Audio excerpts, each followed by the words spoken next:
Terrific actor, a movie star and a director. His latest film, Jack Ryan's Shadow Recruit, is in theatres Friday. Take a look at this. Victor Shireva. Jack Ryan. How was your flight? Fine, thank you. And the jet lag? That first night can be brutal. I survived. What can I do for you? Routine audit. So routine it couldn't be done from New York? Not when you're concealing accounts from us. You Americans like to think of yourselves as direct. But I wonder if perhaps you are just rude.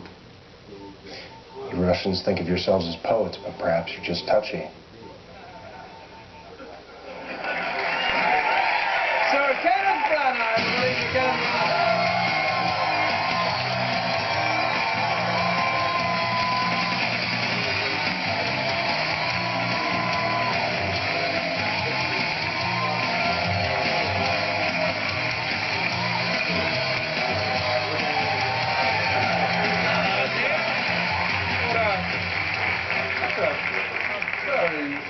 Very nice welcome. Thank you. They're a very special audience today. They came in their own bus, didn't you? You felt as though you got off on the wrong foot to begin with. But it seems like you're very close. Yes, That's what I'm reading. That's what I'm seeing. Well, you know audiences. Well, I tried to. Well, yes, it's your game. You're a director, you're an actor. Did you cast yourself in this film? Yeah, I wanted an actor. I needed to know he was available. I would have been available again. You know, I did think of you because I get to play a Russian in this film, Jack Ryan's Shadow Recruit. It's the latest in the series of Jack Ryan films, the first one of which, Hunt for Red October, featured the great conjunction of Russian and Scottish. I bet you must be able to do. Oh yes, yeah. I mean, because when Sean Connery plays a Russian submarine commander, he threw it himself wholeheartedly into the Russian accent. It was like, yes, that's right. I'm as Russian as can be. But it's a tricky accent, the Russian, though. I mean, if you're not careful, you end up doing Dracula. Yeah. And you don't want to be doing that. You don't want to be doing Dracula. So welcome. Hold on. Now, I understand you are the king of the accents, though. No, I'm not the king of the accents. No, I've heard as much, and also I'm very, and forgive me if you've done this 1,000 times, I would like to hear live your Austrian therapist accent. Because, you know, I went to...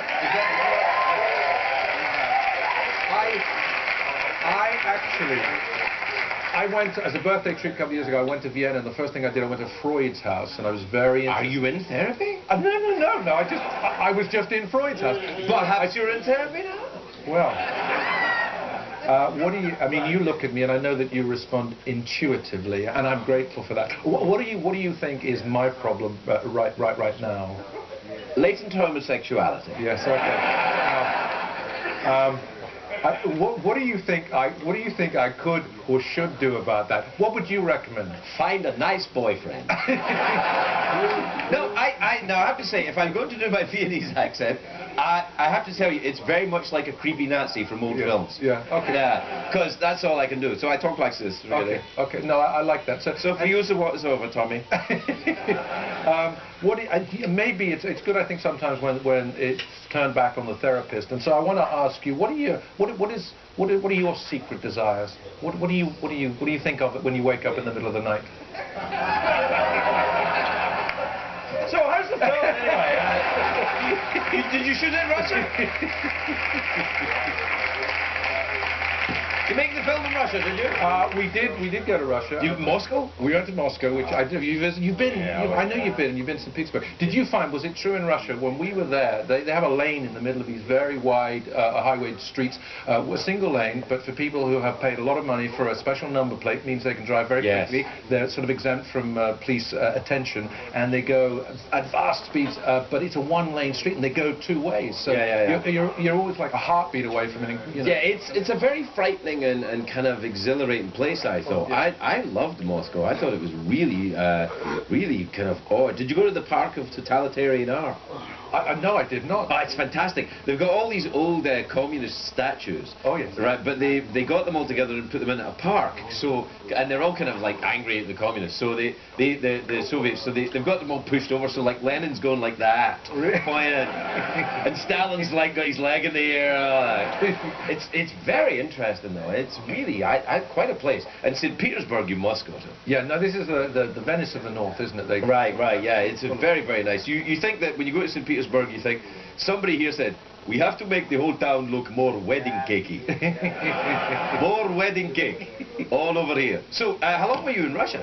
We were there very briefly. We did the movie goes at a very frenetic pace. With Jack Ryan, Chris Pine plays him, and he is immediately fish out of He's water. good, isn't he? He's very good. He's very good. Very sexy lad, very handsome boy, very smart. He's a wonderful hero because he's quick-witted and he's warm. And this Jack Ryan character, this everyman in different situations. We went to Moscow with. We hit the ground running. We went to New York. We went back to London. And the pace of the movie has this kind of freneticism that is to do with putting the audience in the situation Jack's in. So it's quite even now when I watch it, I get quite sort of sweaty palm. Do you get involved in thrillers, and did you like that kind of thing? Well, yes, I do, but not as a director, obviously. But yeah, I watch them. Yeah.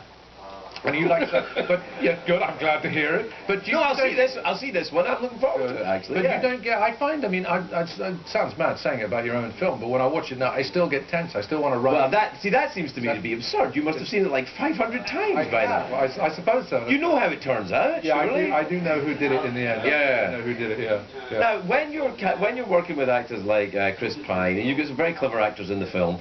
And then you're in the film, you're directing it, but you're wearing your hair and your eyebrows and your cape or whatever, the moustache, you know, the whatever. The parrot. Is it hard to give them the direction? You're like, everyone, walk over here and do this. That you've given me a very good idea for how I should direct from now on. Which is nice. You must all go here and do what I say. Yeah. Everybody walk over here. This is Italian Dracula we're doing now. Yeah. It's alright. I don't know. My Dracula was going a little bit from. I don't come from here, maybe from the little side of the valley. Ultimately, he don't really speak English. Well, I think your character sounds a little bit like Upper West Side of Manhattan. He's not really like. No, works in a fashion store. Doesn't really have an accent from anywhere. I don't know. I think probably both these guys, my guy has no consonant. No consonant, only got vowels. Only got vowels. He got vowels and you do that, he does this.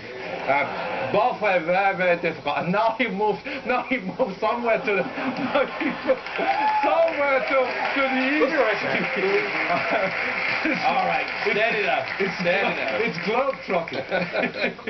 It's part of the fun, though, isn't it? Going around the world shooting movies. I mean, it must be more fun doing that than shooting them in a big soundstage in Burbank or something, isn't it? Well, you know, both are exciting. Sometimes you get to make magic and create sets and things that are sort of childhood fantasies. But it's lovely to go to the real. I saw an old movie of yours. On cable a couple of nights ago. I mean, it's really going back. A movie called Peter's Friend. Oh, yeah. Remember that movie? Yeah, I did. Now, when was that? That must be like 1992. You were a child in that film. You look so young, and now you couldn't afford that cast because we have my ex-missus, Emma Thompson. Right, yes. And Hugh Laurie. Yes, who became House. Yes, Stephen Fry. Piano, Stephen Fry. Stephen, who's on Broadway now. Did you know that? Yeah. He's doing Shakespeare on Broadway. He is, yeah. So you're also grown up, and I'm doing a Tutti Fruits crappy talk show. Oh, stop it. You're ubiquitous. You talk to the nation. You're the voice and conscience and intellectual soul of the nation. That's how I see you. Yeah, absolutely. All right, Michael Kenneth Branagh.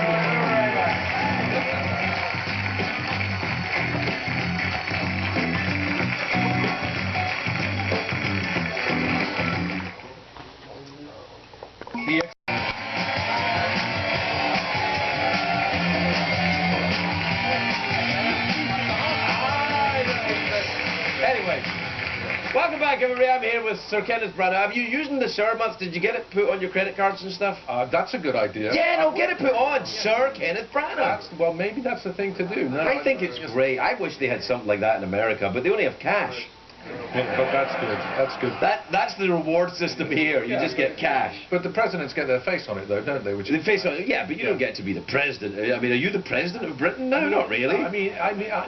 No, people aren't seeing it that way. No, it's true to say. Yeah, especially my wife. I'm not even the president of my house. No. Does your wife become Lady Branagh then?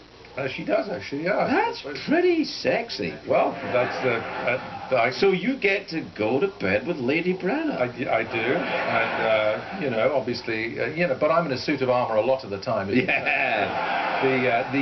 And I've got that jousting pole. Hey now, Thank you. That's nice news.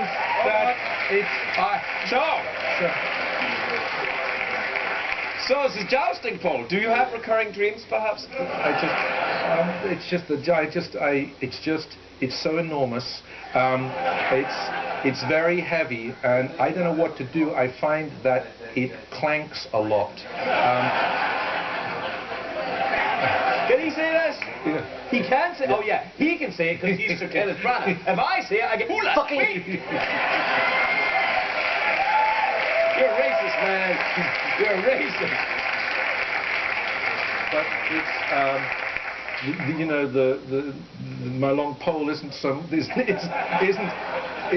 even as much of a problem as my.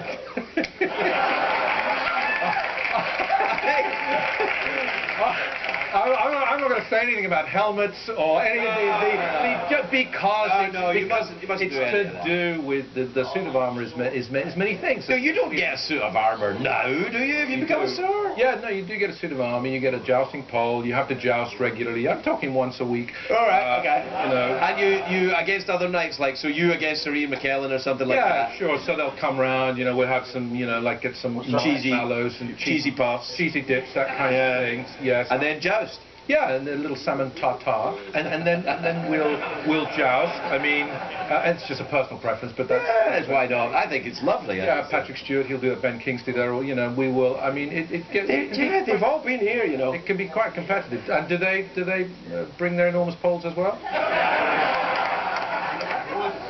In a manner of speaking, yeah. Anyway, look, we're out of time. Okay. I'm very happy about this. What do I owe you? You'll be all right. Here, look at this. Look at this. They're new. It's chocolate dollars, right? Yeah. But it's me on the chocolate dollars. I'm loving it. Yeah, look at that. I'm loving it. Yeah. I'm loving it. That's the CBS equivalent of a knighthood. Yeah, it's lovely. You get yourself on some candy. You have, if I may say so, on this, you have tightly curled hair. It's rather tightly coiffured. Whereas I see the soft and wavy gorgeousness that's before me. It's like, I mean, I don't. Yeah, it does look a little bit like I got some kind of Scot fro going on. Yeah. But I used to have tightly. I still have some. Oh no.